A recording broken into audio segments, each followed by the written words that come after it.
사람이 이 세상을 살아감에 있어서 누구나 꼭 갖게 되는 인간 관계라는 것이 있지요.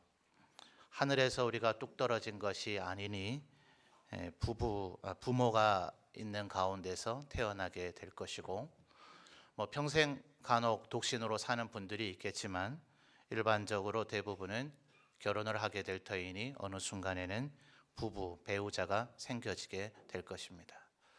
또 그 부부 간에서도 역시 혹여 아이를 갖지 못하는 가정들도 있기는 있겠습니다만, 또 세월이 지나다 보면 자녀들이 생겨지게 되어져서 부모와 자식, 그다음에 형제, 그리고 부부, 이것은 인간이 가장 기본적으로 갖게 되는 인간관계인 것 같습니다.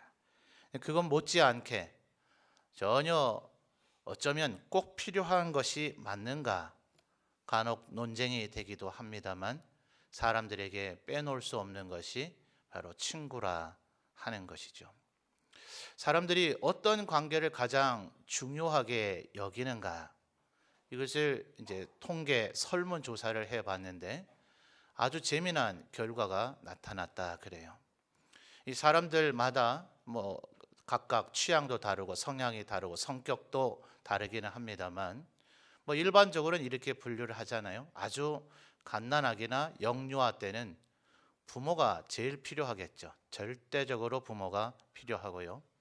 또 초등학생 때까지가 되면 이제 부모와 친구가 거의 경쟁선상에 있는 것 같은 그런 구도를 갖습니다. 그리고 나서 이제 청소년기가 되어지면 부모님들이 심하면 배신감을 느낄 정도로 친구만 소중하게 여기는 그런 자녀들을 간혹 보게 되어지죠.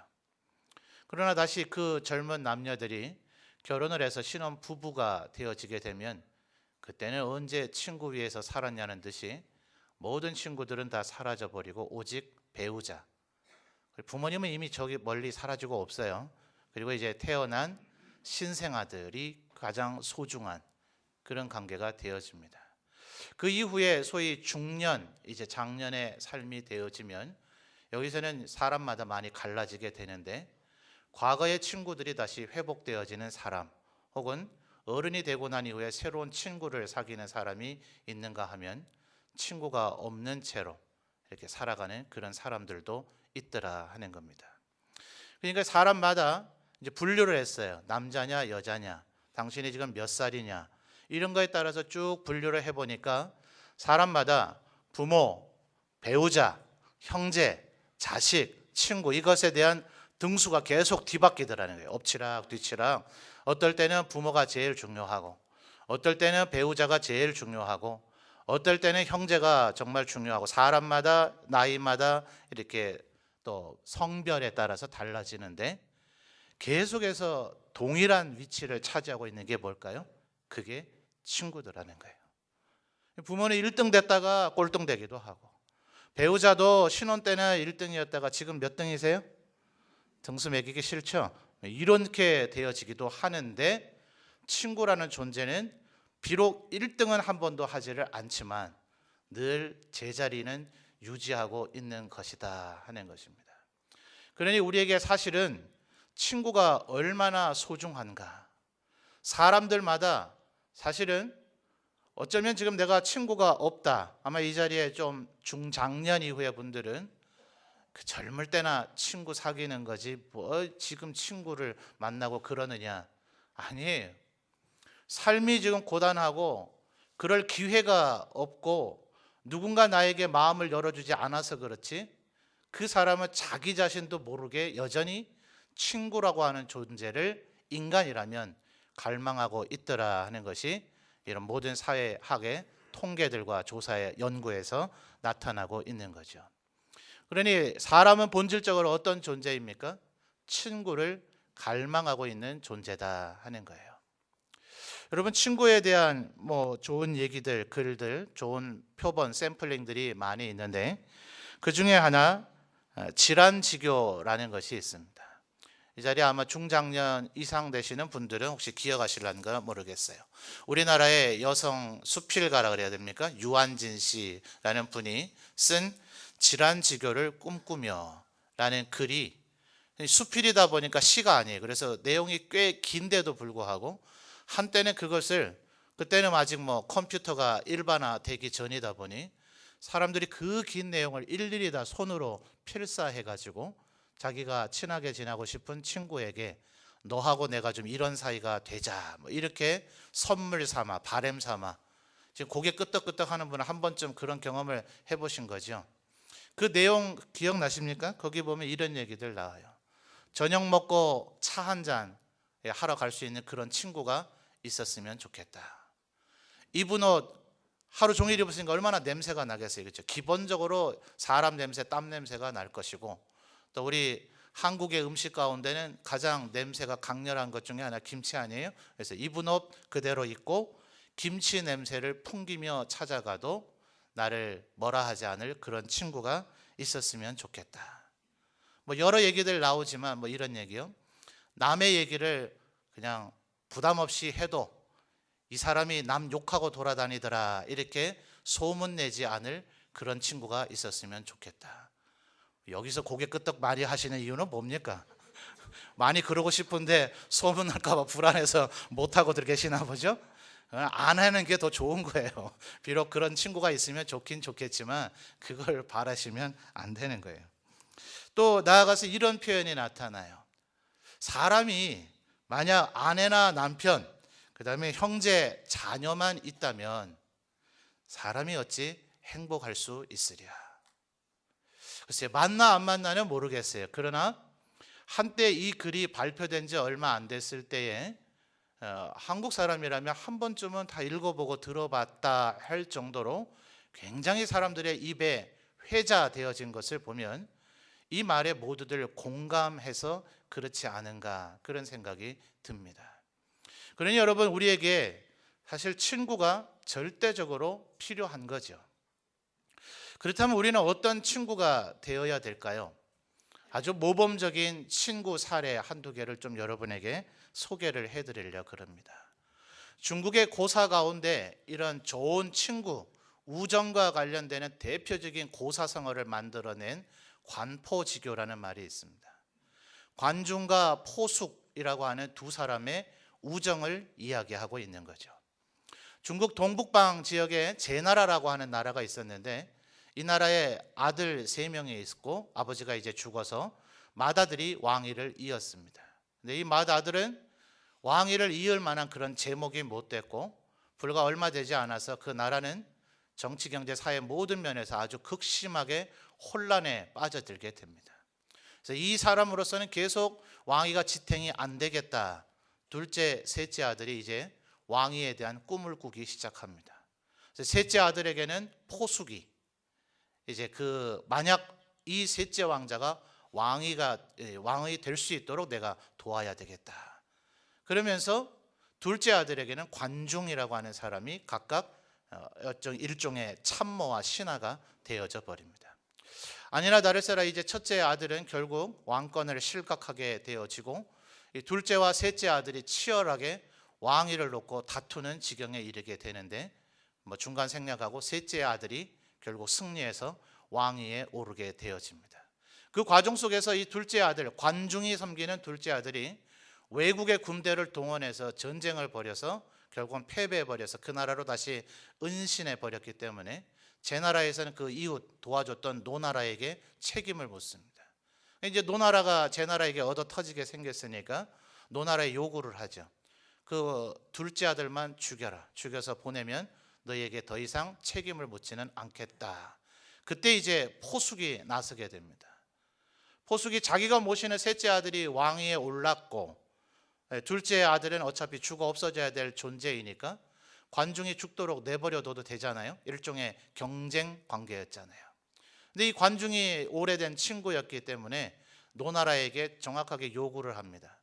그 둘째 아들은 죽이되 그 둘째 아들을 섬겼던 관중은 우리 주군을 죽이려고 했던 자인이 우리 주군께서 직접 죽이실 것이니 털끝 하나 건드리지 말고 우리 제 나라로 압송을 하라. 전통적으로 노나라는 늘 제 나라에게 약소국으로 시달렸기 때문에 제 나라의 요청에 일절 토를 달지 않고 그대로 요구대로 돌려보냅니다. 왜 그랬을까요? 포숙이 관중을 죽지 못하게 하려는 일종의 계책이었던 거죠. 자기와 경쟁 관계에서 만약 둘째 아들이 왕위에 올랐다면 자기가 섬겼던 셋째 아들과 자기 포숙도 죽었을지 모를 일이지만, 포숙은 자기가 모시는 주군이 왕위에 올랐고 이미 승리를 했지만 관중을 죽게 버려두지 않을 뿐만 아니라 그 관중이 귀국하고 나자 셋째 아들에게 관중을 천거합니다. 당신이 그냥 제 나라 현상 유지만 하는 데에 목적이 있다면 나를 제상으로 삼아도 되지만, 이 제 나라가 중국 전체를 호령하는 나라가 되기를 원한다면 이 관중을 써야 된다. 그래서 충분히 죽을 수도 있고 경쟁 관계에서 사라져 버렸을 수도 있는 그 관중을 오히려 천거해서 자기보다 더 높은 지위에 오르게 하고, 늘 포숙은 그 밑에 등급의 신하로서 오히려 관중을 섬기면서 살아갑니다. 근데 관중이 이제 그런 일이 이루어지고 난 이후에 포숙에 대해서 이제 하는 얘기예요. 포숙이 나를 얼마나 사랑하고 아껴줬는가, 그것을 회고하는 얘기가 이렇습니다. 옛날에 두 사람이 관직에 올라가기 전에 장사를 서로 같이 했다 그래요. 여러분, 친구들하고 동업했다가 실패보고 의상하고 마음 상한 분들 많으시죠? 둘이 수입을 같이 올렸는데 언제나 관중이 많이 가져갔다는 거예요. 그럼 나쁜 놈 아니에요? 포숙이 욕을 해야 되잖아요. 그런데 포숙은 관중 나에게 한 번도 욕심쟁이라고 비난한 적이 없었다. 왜냐하면 우리 집이 더 가난하고 노모를 섬기는 걸 포숙이 알았기 때문이다, 이런 거예요. 그 이후에도 여러 가지 일을 시도했지만 관중이 번번이 실패할 때가 많았습니다. 그런데 포숙은 나를 우매한 자라고 얘기하지 않았다. 여러 사람들을 섬겨서 벼슬길에 올랐지만 계속해서 내가 그곳에서 지위를 해제당하고 했지만 포숙은 나를 무능한 자라고 얘기하지 않았다. 전쟁에서 여러 번 패배했죠. 그래서 둘째 아들이 왕위에 못 올랐잖아요. 그런데 포숙은 나를 한 번도 겁쟁이라고 얘기하지 않았다. 그리고 심지어 자기가 섬겼던 둘째 아들이 죽었는데도 자기는 살아서 제 나라로 되돌아와서 재상의 지위에 올랐지만 나를 수치심 모르는 부끄러운 자라고 포숙은 나를 비난하지 않았다. 그러면서 이 관중이 하는 제일 마지막 말, 여러분 한번 기억해 보시겠습니까? 나를 낳은 자는 부모이지만 나를 알아준 이는 포숙이다. 여러분, 이런 정도 되면 굉장히 정말 우리가 본받아야만 할 그런 친구 관계라고 할 수 있지 않겠어요? 여러분, 친구 관계는 주고받는 셈이 정확한 게 아닙니다. 무슨 결혼 또 장례식 이럴 때 축의금 조의금 주고받는 것처럼 네가 나에게 얼마 보냈으니까 나도 얼마 보낸다, 네가 나에게 안 보냈으면 나도 안 보낸다, 이런 건 친구가 아니죠. 이 사람이 나에게 뭘 해준 게 없다 하더라도 왠지 모르지만 더 해주고 싶은 어떤 그런 관계가, 뭘로 이거 설명할 수가 없는, 어떤 것으로도 평가할 수가 없는, 그냥 부모도 아니요, 부부도 아니요, 형제도 아닌데 무언가 해주고 싶은 존재, 그게 바로 친구라 할 수가 있는 거죠. 여러분, 성경에도 보면 이 관포지교, 이 관중과 포숙의 단계를 넘어서는 두 사람은 비록 자기가 각각 섬기는 주군을 모시면서 경쟁을 했다 하지만 성경에는 왕위를 놓고 경쟁했던 사람들이 있죠. 바로 다윗과 요나단입니다. 요나단은 압도적으로 우위를 차지하는 위치에 있었죠. 자기가 바로 왕의 아들이었으니까요. 사울에게도 다른 왕자들이 많이 있었지만 성경은 다른 왕자들에 대해서 거의 얘기하지 않습니다. 다른 왕자들은 요나단과 경쟁할 만한 대상조차가 아예 못 된다는 거죠. 누가 봐도 사울의 뒤를 이을 만한 아주 압도적인 존재, 그게 요나단이었어요. 그런데 요나단은 다윗에게 자기의 허리띠, 자기의 검, 자기가 갖고 있는 모든 것을 줍니다. 그건 그냥 개인적인 소장품을 주는 그런 단순한 우정의 선물이 아닙니다. 그것은 바로 자기가 왕위를 이을 왕자임을 표시하는 일종의 신분 표식이었어요. 그런데 그것을 다윗에게 선물로 줍니다. 왜요? 하나님이 택한 자는 바로 너라는 것을 요나단이 인정하는 거죠. 그 이후에도 아버지 사울이 여러 번 다윗을 죽이려고 했지만 그때마다 다윗이 좌절하고 낭망할 수도 있었지만 그때 오히려 요나단은 가서 다윗을 격려합니다. 절대로 흔들리지 마라. 포기하지 마라. 내 아버지도 네가 왕위를 이을 거라는 거 알고 있다. 우리 아버지가 지금 못나게 너를 죽이려고 하지만 하나님이 너를 택했고 결국은 네가 왕이 될 것이다. 그렇게 이야기할 정도로 다윗에 대해서 우정을 표했던 것이 요나단이었습니다. 그래서 나중에 요나단이 죽고 나서 다윗이 뭐라고 얘기합니까? 이 요나단 형이 나를 얼마나 사랑했는지 여자가 남자를 사랑하는 것보다 더 나를 사랑했었다. 이렇게 그 요나단의 우정에 대해서 평가를 하곤 합니다. 그런데 여러분, 아무리 관중과 포숙의 관계라 하더라도 또 다윗과 요나단의 관계라 하더라도 아까 우리 유한진 씨가 얘기하고 있는 질환지교를 꿈꾸며 라는 글 속에서 표현하는 것처럼 부모나 형제나 자식만 있다면 어찌 행복할 수 있으랴, 친구가 있어야 되지 않겠느냐 한다 하더라도 그 어떤 친구도 나를 대신해서 죽어주지는 않습니다. 유한진 씨가 많은 얘기를 했지만 어디를 찾아봐도 나를 대신해서 죽어줄 친구가 있었으면 이런 얘기는 나오지 않아요. 포숙이 관중을 위해서 그 모든 것을 다 양보하고 관중의 존재를 인정해주고 했다 하더라도 과연 포숙이 관중을 대신해서 죽을 수도 있었을까요? 그것은 장담할 수가 없어요. 요나단도 마찬가지입니다. 비록 왕위를 양보하기는 했지만 다윗이 하나님이 선택한 그런 인재라는 것을 요나단이 인정했지만 요나단이 과연 다윗을 위해서 죽을 수 있는가? 그런 친구는 이 세상에는 없더라 하는 거예요. 그러니 여러분, 오늘 예수님께서 뭐라고 얘기합니까? 13절, 오늘 우리가 읽은 13절 말씀을 보시죠. 사람이 친구를 위하여 자기 목숨을 버리면 이보다 더 큰 사랑이 없나니. 그렇죠? 부모님은 다 간혹 자식을 위해서 죽을 수 있는 부모님도 있을 수 있을 거예요. 배우자를 위해서 죽을 수 있는 그런 남편이나 아내도 혹시 있을 수 있을 거예요. 그리고 부모님을 위해서 죽을 수 있는 자녀도 간혹 있을 수 있겠죠. 그러나 언제나 그 부동의 인간관계를 차지하고 있는 그 친구, 왠지 꼭 나에게 필요한 친구, 그리고 내가 무엇이든 주고 싶은 것이 친구이지만 과연 그 친구를 위해서 죽을 수 있겠냐 하는 거예요. 그런데 그 친구 위해서 죽으신 분이 계셨으니 그분이 누구예요? 그분이 바로 우리 구주 예수님이시더라 하는 겁니다.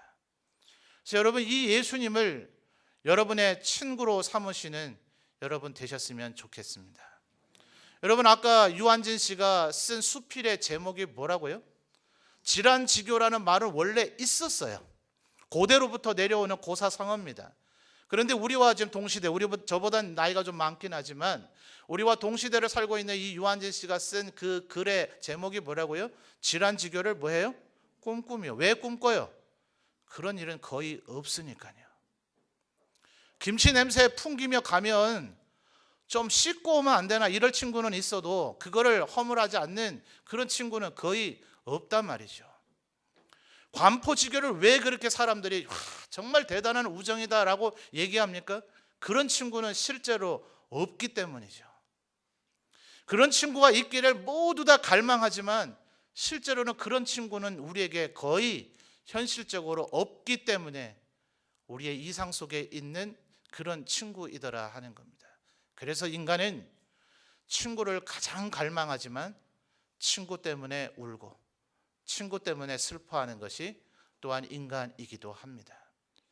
그럼 오죽하면 뭐 부모 자식 간에도 형제 간에도 부부 간에도 그런 얘기가 나오긴 하지만 머리털 검은 짐승은 거두는 게 아니다. 주로 어떤 관계에서 그런 표현이 나올까요? 친구에게서 배신당하기 때문에 그렇습니다.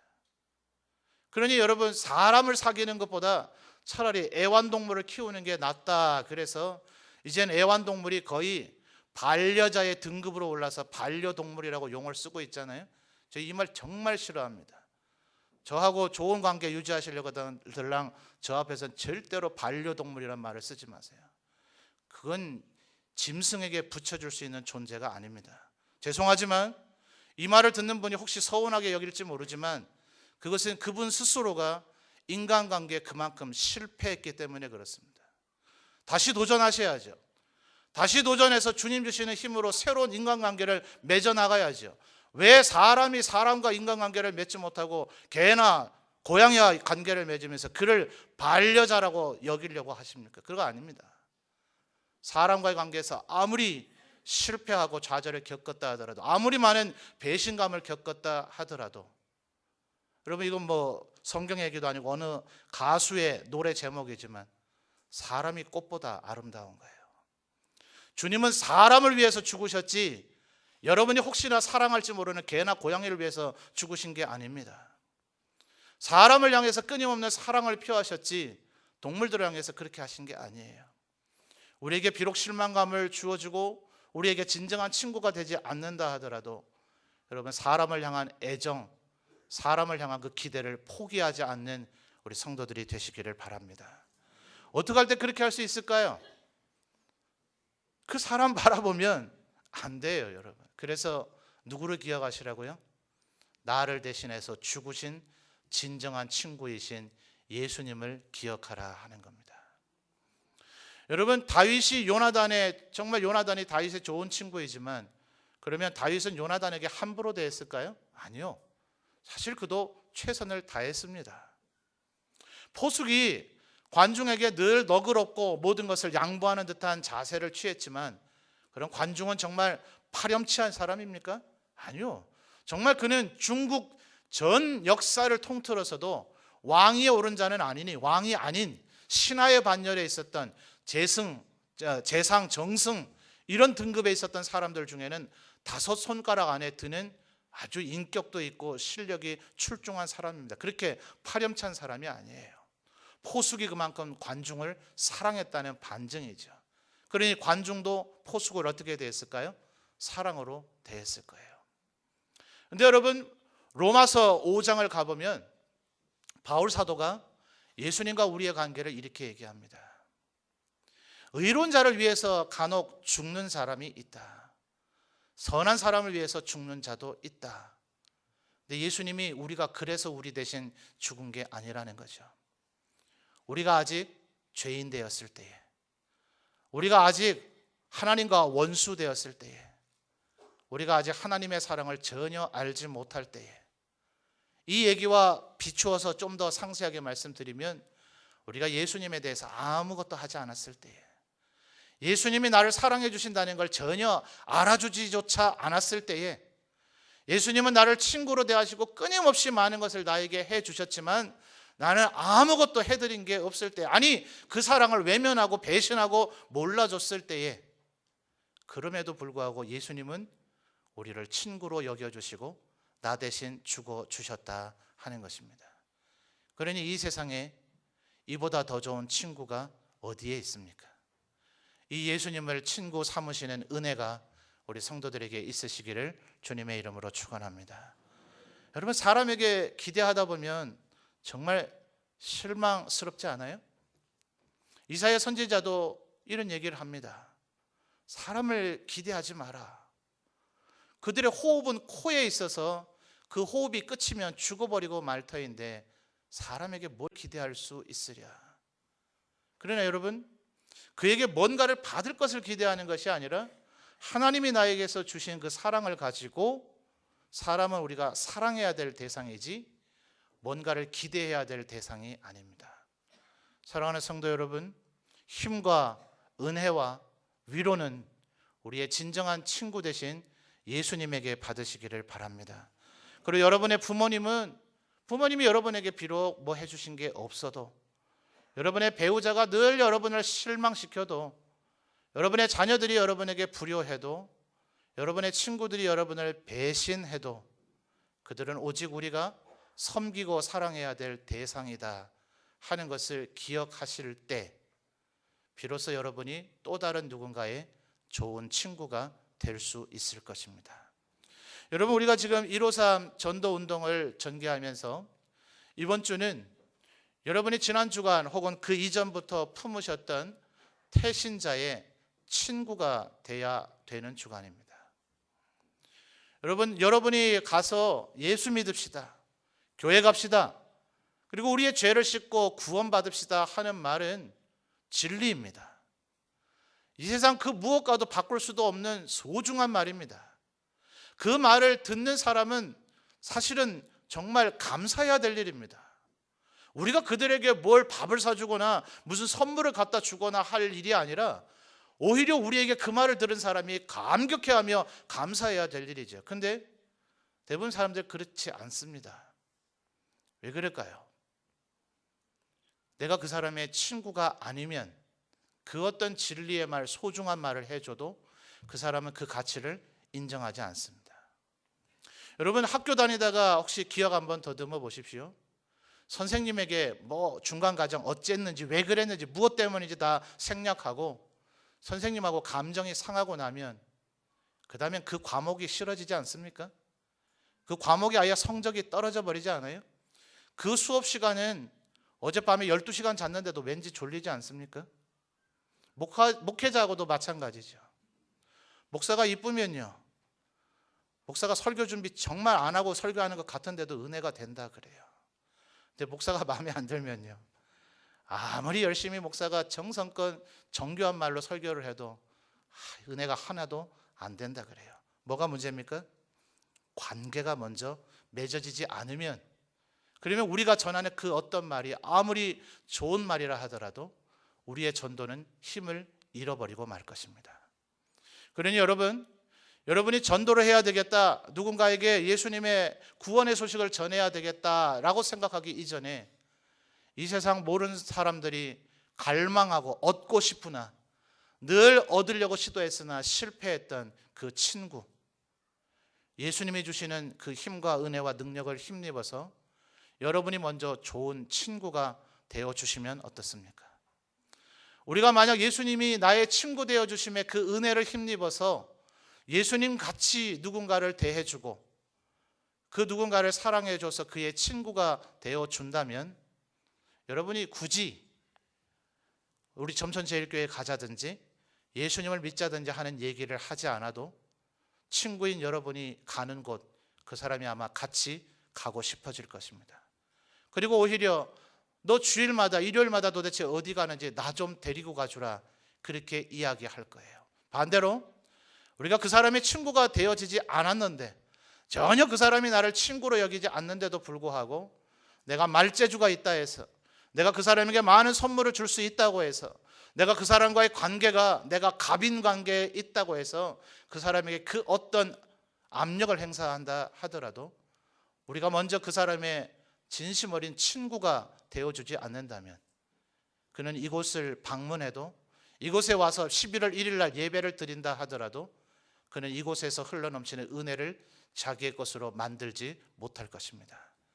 그러니 여러분, 우리가 전혀 지금 무슨 복음, 전도 이거와 무관한 얘기인 것 같지만 예수님이 우리의 뭐가 되어주셨다고요? 친구가 되어주셨단 말이에요. 그래서 여러분 지금 한번 13절 다시 한번 이어져 볼까요? 뜬금없는 얘기들이 좀 뒤섞여 있어요. 12절부터 다시 보시면, 내 계명은 곧 내가 너희를 사랑한 것 같이 너희도 뭐 하라고요? 서로 사랑하라는 이것이다. 13절에서 갑자기 예수님의 얘기를 하죠. 사람이 친구를 위하여 자기 목숨을 버리면 이보다 더 큰 사랑이 없나니. 14절은 12절과의 다시 연결입니다. 너희는 내가 명하는 대로 행하면 곧 나의 친구라. 이 말이 무슨 의미인가 아시겠어요? 예수님이 여러분을 위해서 죽으신 것이 맞습니까? 질문 잘 듣고 대답하셔야 돼요. 예수님이 이 세상 온 천하 사람들을 위해서 죽으셨습니까? 잘 듣고 대답하라 그러니까 함정이 있다 싶어서 지금 대답이 주저되시죠? 자, 이것을 가리켜서 조금 어려운 신학적인 말로 무제한적 속죄이냐 아니면 제한적 속죄이냐라고 분류합니다. 감리교를 만들었던 이들이 칼빈주의자였던 우리들에게 예수님은 무제한적 온 인류를 위해서 죽으신 것이 아니냐라고 신학적 이론을 제기했을 때 칼빈의 후예자들이 도르트라고 하는 곳에서 모인 도르트 신조가 그렇게 해서 작성이 됐어요. 칼빈주의 5대 교리. 우리 장로교가 따르고 있는 신학은 예수님은 제한적 속죄를 하셨다는 거예요. 온 세상의 구주가 되시지만 예수님이 십자가를 지시기 수천 년 전에 이미 하나님은 천하 만물을 창조하시면서 에베소서 1장에서 밝혀주고 있는 것처럼 누구는 선택하시고 누구는 유기하시는, 버려두시고 방치하시는 이중의 예정을 하셨습니다. 그러니 하나님은 온 우주의 하나님이시고 예수님은 온 우주를 사랑하시고 온 인류를 위해서 죽으신 것 같지만 그 효력이 적용되어지는 것은 선택된 이들에게만 제한적으로 적용이 되어지기 때문에 무제한적 속죄라 말할 수 없고 제한적 속죄라 말해야 된다 말입니다. 이 말이 이해 안 되시는 분은 하루빨리 평신도 훈련을 오셔서 공부하셔야 돼요. 이 짧은 설교 시간에 이거 다 이해 못 시켜드리고 명백한 진술만 지금 말씀을 드리는 겁니다. 그러니 여러분 다시 한번 질문 드려볼까요? 예수님이 여러분을 위해서 죽으신 게 맞습니까? 그거 어떻게 알아요? 여러분이 선택받았는지 유기된 존재인지 그걸 어떻게 아냐고요? 지금 예수님이 제한적 속죄, 선택된 사람을 위해서만 죽으셨다고 지금 우리 교단의 교리는 얘기하고 있다라고 얘기하는데 그게 바로 나를 위해서 죽으셨는지를 어떻게 아냐고요? 어떻게 알아요? 14절에 뭐라고요? 예수님이 지금 13절과 14절에서 뭐라고 얘기합니까? 나는 이 세상에 그 누구도 친구를 위해서는 죽지 않지만 나는 친구인 너를 위해서 죽는다. 근데 문제는 뭐예요? 네가 나의 친구냐 아니냐 이 말이에요. 네가 나의 친구가 맞다면 나는 너를 위해서 죽은 존재이니까 그 내 죽음의 효력이 너한테 임할 것인데 너 정말 내 친구가 맞냐고 지금 예수님 물으시는 거예요. 네가 나의 친구가 맞다면 뭐 해야 돼요? 서로 사랑해야 된다고요. 내가 명령하는 것을 행해야 된다고요. 그래서 15절의 표현을 보세요. 내가 너희를 친구라고 여기기 때문에 이 얘기를 한다는 거예요. 너희들이 종놈이었으면 이런 얘기 안 한다고요. 종놈들은 이런 거 행할 수준이 안 되니까. 종들은 나가서 예수님의 마음을 이해하고 예수님이 내 친구인데 나를 이토록 사랑해 줬는데 예수님이 온 세상 사람을 사랑하는데 그래서 예수님이 친구인 나에게 부탁하기를 나는 이제 하늘 보자 하나님 우편에 있어야 되니까 네가 나 대신 저 사람을 좀 사랑해 주면 안 되겠니? 라고 부탁하는 이 얘기는 친구인 사람에게 하지 종한테는 안 한단 말이에요. 그러니 여러분이 이 얘기를 듣고 그 얘기를 귀담아 듣고 그것을 예수님 내 친구인 예수님이 나에게 한 얘기야 하면서 그것을 행하면 여러분은 예수님의 친구가 맞는 것이고 그렇다면 친구이니 예수님의 십자가의 죽음이 여러분에게 효력을 미칠 것이고 그런데 반대로 여러분이 내가 뭐하러? 내가 미쳤어? 내가 또 배신당하라고? 내가 또 마음의 상심을 얻으려고? 안 해. 나는 사람에게서 이미 수없이 상처받았어. 더 이상 사람에게 쓸데없이 사랑을 베푸는 일은 안 할 거야 라고 얘기한다면 예수님이 뭐라고 하실까요? 너 정말 나의 친구가 맞냐? 나는 오직 친구를 위해서 죽어야 되는데 네가 그렇게 나오는 걸 보니 너는 나의 친구가 아닌가 보구나. 그렇다면 내가 너를 위해서 아무리 죽어줘 봐야 내 죽음 십자가의 보혈의 효력은 너에게 미치지 않겠구나. 에베소서 1장 강론 들었던 거 기억하십니까? 성부 하나님은 창조 이전에 사람을 선택하셨다. 예수님은 우리 대신 오셔서 죽으심으로 그 십자가의 죄값을 대속으로 치르셨다. 성령님이 우리 마음속에 감동을 일으키셔서 그것을 영접하시고 받아들이게 해서 그 십자가의 효력이 내 것이 되도록 만들어 주신다. 이 시간 성령 하나님의 역사하심이 이 말씀을 듣는 우리 모든 성도들의 마음속에 역사하게 되어지기를 주님의 이름으로 축원합니다. 여러분의 마음속에서 내가 예수님의 이미 사랑을 입은 친구이니 내가 예수님의 친구가 되어지겠다는 강렬한 열망이 이 시간 성령의 능력으로 말미암아 일어나게 되어지기를 주님의 이름으로 축원합니다. 그분이 나를 사랑하셔서 날 대신 죽으실 정도로 나의 친구가 되어주셨으니 내가 비록 예수님처럼 누구를 위해서 죽지는 못한다 하더라도 내 할 수 있는 최선의 힘을 다해서 비록 이미 10번, 20번 그 사람에게 배신을 당했다 하더라도 다시 한번 사랑해 보겠다고 결심하시는 우리 성도들이 되시기를 주님의 이름으로 축원합니다. 그러니 다시 한번 말씀드리지만 전도는 전도 대상자를 위해서 하는 게 아닙니다. 여러분이 전도함으로 말미암아 여러분이 다시금 하나님의 백성됨이 확실해지는 것입니다. 여러분이 누군가에게 복음을 전하려고 시도함으로 말미암아 여러분의 하나님의 백성됨이 하나님 앞에서 명백하게 드러나는 것입니다. 전도의 기회를 우리에게 주신 것이 하나님의 은혜인 줄 믿습니다. 우리 교회가 전도하자고 부르짖게 된 것이 여러분에게 축복의 기회가 되어진 줄 믿습니다. 그러니 여러분, 전도하심으로써 예수님의 친구가 되어 주십시오. 그리고 그 예수님의 은혜와 사랑을, 그 혜택을 누리십시오. 예수님은 여러분을 종으로 취급하지 아니하고 친구로 여기셔서 여러분을 위해서 대신 죽으셨고, 그리고 여러분에게 이 일을 맡기셨습니다. 그래서 바울 사도는 예수님의 가장 좋은 친구가 되어져서 뭐라고 얘기합니까? 내가 예수 그리스도의 남은 고난을 이제 내 몸에 채우노라. 여러분, 비록 이 일을 행하면서 여러분이 또 다른 배신을 경험하게 된다 하더라도, 또 다른 마음의 상처와 아픔을 겪게 되어진다 하더라도, 그래서 이 일을 우리가 겪을 줄을 알기 때문에 오늘 우리가 17절까지 읽었습니다만 이어지는 18절에 뭐라 얘기하십니까? 세상이 너희를 미워하면 너희보다 먼저 나를 미워한 줄을 알라. 여러분이 주님 말씀대로 살다가 세상이 여러분을 핍박하거든 내가 예수님의 친구가 맞구나 라고 다시 한번 확인되어지는 순간일 것입니다. 이 예수님의 위로받으시는 여러분 되시길 바랍니다.